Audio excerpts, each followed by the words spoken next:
అంత గొప్ప సంతోషం నీకు ఇస్తాడు. అయితే సంతోషం అనే పంట నువ్వు కొయ్యాలంటే ప్రయాస అనే విత్తనాన్ని ఈరోజు నువ్వు విత్తాలి. అర్థమవుతుందా ప్రియమైన సహోదరి? పంట కోసుకోవడం అందరికి ఇష్టమే, కానీ విత్తనాలు విత్తడం ఎవరికి ఇష్టం లేదు. That's the sad thing. అందరికీ బోల్డ్ అంత పంట కావాలి, బస్తాలు బస్తాలు, బోల్డ్ అంత దిగుబడి కావాలి. దిగుబడి కావాలంటే విత్తాలి కదా, ముందు విత్తనం విత్తాలి కదా. నువ్వు పని చేయకుండా నువ్వు ప్రతిఫలాన్ని ఎలా కోరుకుంటావు?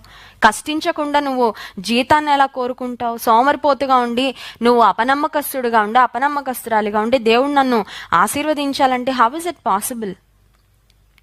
దేవుడు క్రమం ప్రకారం పనిచేస్తాడండి. ఆయనకు ఒక క్రమం ఉంటుంది, ఆయన ఒక పద్ధతి ఉంటుంది. ఈమె దేవుని కొరకు ప్రయాసపడిన స్త్రీగా మనము చూస్తున్నాం. అండ్ ఖచ్చితంగా మనం చెప్పుకోవాలి, దేవుని కొరకు మామూలుగా ప్రయాసపడలేదంట, బహుగా ప్రయాసపడింది. హల్లెలూయా.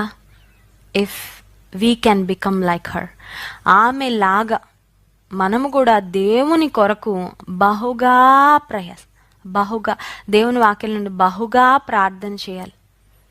మంచి విషయాలు ఎక్కువ చేసినా పర్లే, ఇబ్బంది లేదు.